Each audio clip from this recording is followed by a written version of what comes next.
Si tu galères à soulager des douleurs au niveau de tes genoux, dans cette vidéo, je vais te montrer les 4 familles d'exercices de musculation que tu peux utiliser pour renforcer toute la zone à la fois des genoux, mais aussi ce qu'il y a en haut au niveau des hanches, mais aussi des chevilles. Tu verras, il n'y a besoin d'aucun matériel que tu n'as pas déjà chez toi et ça peut prendre uniquement 5 minutes par jour. Sache que si le travail de mobilité, ça t'intéresse, le soulagement des douleurs articulaires aussi, tu peux aller dans la description, il y a un lien, c'est totalement gratuit, il suffira de s'inscrire pour recevoir un guide exclusif autour des douleurs articulaires pour les genoux. Avant de te montrer les 4 familles d'exercices que tu peux utiliser pour soulager tes genoux, je vais déjà t'expliquer la logique avec laquelle cette liste elle est construite et comment tu peux l'utiliser. Donc, il n'y aura pas de notion de série ni de répétition parce que c'est pas trop l'idée. L'idée, c'est de te montrer ce que tu peux tester déjà pour tes genoux. Mais sache que ce que je vais te montrer, c'est pas l'unique chose que tu devrais faire si tu as des douleurs. Ça fait partie des étapes que tu devras utiliser si tu as des douleurs de genoux avec la mobilité, mais aussi l'utilisation du stretching.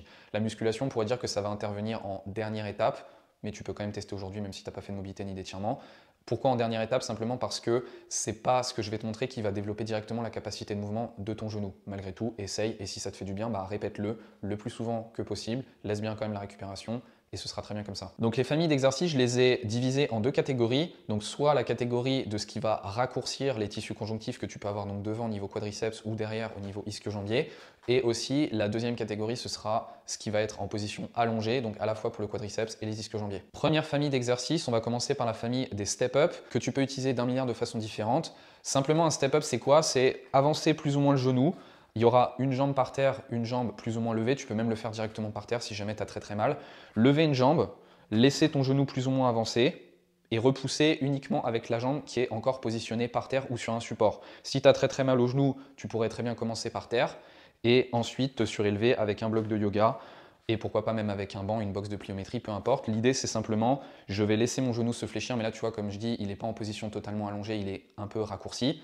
Je pousse, je contrôle totalement la descente et même la jambe qui ne pousse pas et qui n'aide pas à la flexion du genou, tu vas la garder orteil levé et uniquement utiliser la jambe qui est stable. N'hésite pas à te tenir, n'hésite pas ensuite à enlever le support. Au début, tu aurais pourquoi pas tes deux mains, une main, aucune main, et après rajouter directement du poids. La famille des step-up, clairement, ça va énormément stimuler le quadriceps, en particulier l'intérieur du quadriceps, même si tu peux le modifier. Pour le modifier et pour tester différentes choses, tu peux faire des step-up avec simplement un pied à côté de l'autre, largeur d'épaule, te lever comme ça. Tu pourrais aussi le faire un peu plus sur le côté. Donc en gros, je me lève, je vais sur le côté, je repousse, je reviens en latéral. Tu pourrais aussi faire ce qu'on appelle un step-up russe. Donc là, c'est plutôt des niveaux avancés. Je ne te conseille pas ça si tu as très mal au genou pour l'instant. Ce serait, je me lève, je pousse du coup mon pied qui du coup est stable. C'est toujours la même logique pour cette étape-là. Je vais lever mon genou opposé, stabiliser et revenir derrière. Ça, c'est une autre variante, plutôt avancée encore une fois. Variante que tu pourrais pourquoi pas utiliser avec du poids dans le dos, mais ça, c'est vraiment quand tu as bien renforcé ton genou. On a vu sur le côté, on a vu vraiment en latéral, on a vu en russe. Tu pourrais aussi garder cette notion devant-derrière et simplement pousser, revenir devant, reposer derrière. Tu peux faire d'un milliard de façons le step-up et n'hésite pas d'ailleurs à augmenter la hauteur. Là, je l'ai fait bas, tu peux faire moyen, tu peux faire plus haut avec une box de pliométrie, c'est très bien. Juste reste stable et pousse le pied dans le sol, tu verras, ça va énormément renforcer le quadriceps et en partie le vaste médial, donc ce que tu as à l'intérieur. Maintenant qu'on a vu la famille d'exercices qui va du coup plutôt travailler en zone raccourcie le quadriceps, on va travailler aussi cette zone-là, donc l'avant du genou, en version totalement allongée pour le quadriceps. Et pour ça, je te conseille la famille d'exercices des split squats. Donc le split squat, c'est simplement une sorte d'exercice qui ressemble à un squat bulgare, peut-être si tu as l'habitude, et ça en fait clairement partie selon moi, en tout cas je le mets dans la même famille. On va, pour se débuter sur cet exercice-là, se surélever la jambe de devant, parce que généralement, il va manquer de capacité de cheville. L'idée, c'est de laisser avancer ton genou le plus possible au-delà des orteils, donc tu fais clairement l'inverse de tout ce qu'on explique d'habitude, parce que c'est ça aussi qui fait que ton genou il est complètement fragile. On va le laisser partir, plus ou moins. Et alors évidemment, il ne faut pas prendre exemple nécessairement sur ce que je te montre là, mais on va pousser le genou en fait, l'imaginer qu'il doit à tout prix aller au-delà des orteils avec la capacité que tu as actuellement, poser du coup au mieux l'arrière de cuisse sur les mollets, attendre un tout petit peu en bas et repousser. Quand tu repousses, tu penses essentiellement à la jambe qui est surélevée et surtout n'hésite pas à surélever au maximum la jambe de devant. Là, je te montre avec un banc de muscu, c'est pas le truc le plus stable, mais c'est déjà pas mal en termes de hauteur. Si tu dois le faire un peu plus haut, franchement, n'hésite pas. Et si tu dois du coup ne pas aller jusqu'au bout en termes d'amplitude, comme ce que je te montre là, simplement parce que tu n'as pas encore la capacité, ou que derrière ça s'étire trop, ou alors que tu as le talon de la jambe de devant, là il se lève parce que tu peux pas au niveau de ta cheville, n'hésite pas à y aller tranquille. Franchement, tu prends ce que tu peux prendre. Lorsque tu auras la capacité à le faire avec une hauteur de cette façon-là, tu diminueras la hauteur, donc par exemple avec un bloc de yoga. Et du coup, ensuite, si tu as la capacité sur le bloc de yoga, tu pourrais ensuite faire la version finale avec le pied directement par terre. Pour aller plus loin, même imaginons que tu n'as plus trop de douleur, tu fais ce que tu veux à peu près avec ton genou.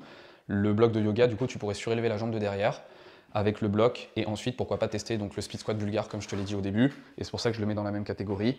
Une jambe derrière, la jambe de devant, je me laisse avancer le genou, mais cette fois-ci tu vas énormément sentir la jambe de derrière qui s'étire. Je te le conseille plutôt en dernier. D'abord concentre-toi plutôt sur le split squat jambe de devant surélevée, tu verras ça va énormément te renforcer la jambe qui est surélevée ainsi que la jambe de derrière. C'est vraiment très intéressant. On a vu les deux premières familles d'exercices, on va passer aux deux dernières, donc version raccourcie, version allongée pour cette fois l'arrière de la cuisse, donc ce que tu as derrière le genou en fait, donc les ischio-jambiers essentiellement. En version raccourcie, je te conseille les leg curls, donc simplement les flexions de genoux, tu peux les faire debout, tu peux les faire assis, tu peux les faire allongés sur le ventre. Honnêtement, allongés sur le ventre, c'est clairement la variante que moi je préfère. Là, vu que je te le montre pas dans une salle de sport, il faut quand même se dire que tu n'auras jamais les mêmes résultats là en ayant la position allongée sur le ventre ou alors debout ou alors assis si tu n'as pas de matériel. Il faut quand même pas exagérer. Si tu es en salle de sport, c'est quand même vachement mieux. Prends une machine, allonge-toi sur le ventre, fais-le assis, fais-le debout. Ce sera littéralement la meilleure solution que tu puisses utiliser pour la famille des leg curls. Sur ces exercices-là, donc on est en train de raccourcir ce qui se passe derrière vraiment à fond et on renforce ce qu'on a en termes ischio-jambiers. Pense bien à ramener les fessiers vers l'avant, histoire de limiter un peu l'aide que tu auras au niveau des lombaires, notamment dans la variante allongée sur le ventre pour les leg curls. Tu verras tes lombaires, ils vont vouloir prendre le dessus. Garde bien ce truc de rétroverser le bassin, fessiers vers l'avant et je vais penser talon-fesses, garder une bonne contraction. Tu verras, ça va peut-être même cramper à ce moment-là. Déplier à fond mon genou, comme ça on renforce toute l'amplitude et je vais enchaîner ce mouvement-là. En termes de progression, moi je le ferai plutôt allongé sur le ventre, assis et à la fin je le ferai debout simplement parce que debout, il y aurait quand même une notion de stabilité, une notion de bien placer le bassin qui est un peu plus compliquée, notamment lorsque tu débutes. Et pourquoi pas d'ailleurs le faire qu'une jambe en étant allongé sur le ventre et peu importe les variantes, et ensuite les deux jambes. Pourquoi je ferai qu'une jambe en premier?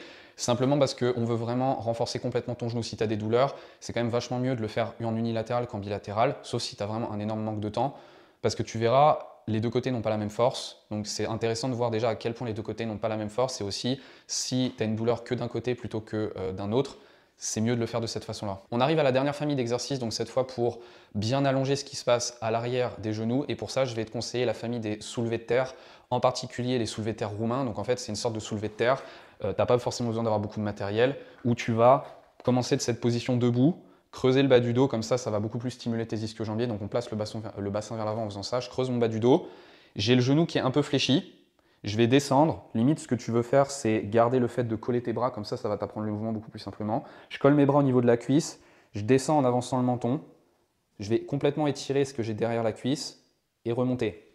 Très simple. Je creuse le bas du dos. Je laisse s'allonger. Je pose dans ce que j'ai en bas. Je vais ressentir l'étirement au niveau ischio-jambier. Et je remonte en collant toujours ma cuisse, en tout cas au début pour apprendre, et je vais presser les fesses vers l'avant histoire de remonter comme il faut. Ce genre d'exercice soulevé de terre roumain, honnêtement, tu peux l'utiliser fléchi, tu peux l'utiliser tendu dans une sorte de mouvement qui ressemble un peu à un good morning. Donc là, je te le montrais fléchi. N'hésite pas au bout d'un moment, si tu as bien renforcé de cette façon-là, à tester autre chose. Donc je le ferai par exemple tendu, je vais creuser, laisser y aller, être tendu. Donc tu verras, tu ne sentiras pas la même chose, ça va faire peut-être plus le creux du genou. Donc si tu as une sciatique, évite de faire ça au début parce que ça va peut-être être trop stimulant. Aller au bout de ce que je peux et repartir. Teste les deux. Jambes fléchies, c'est généralement plus simple et tu verras, ça va énormément renforcer tes ischio-jambiers du coup en position totalement allongée avec cette fois le buste qui part vers l'avant. C'en est terminé de cette liste de familles d'exercices que tu peux utiliser pour bien renforcer tes genoux et donc te libérer des douleurs. Sache que si tu peux utiliser tous les exercices, en tout cas toutes les familles d'exercices que je viens de te montrer sans trop stimuler, sans trop rentrer dans quelque chose qui est impossible à faire sans être complètement crispé, ce que je te conseillerais si tu devais te créer une séance de musculation, du coup, ce serait de faire une séance où tu vas alterner les exercices et prendre le repos suffisant. Donc, par exemple, je le ferais exercice 1, le split squat, pied avant surélevé, enchaîné avec le soulevé de terre roumain, jambes fléchies. Tu le ferais sur 2-3 séries de chaque exercice, 60 secondes de repos entre chaque, histoire de bien laisser. Pourquoi pas plus si jamais tu prends du poids en plus sur chacun des exercices. Et une fois que tu aurais fait ces deux exos d'affilée, du coup, tu vas muscler le vent et l'arrière. Faire la même chose, devant, derrière, mais plutôt exercice raccourci. Donc, j'enchaînerai mon split squat, peu importe la variante que tu décides d'utiliser, avec mon leg curl, que ce soit debout, assis, allongé sur le ventre.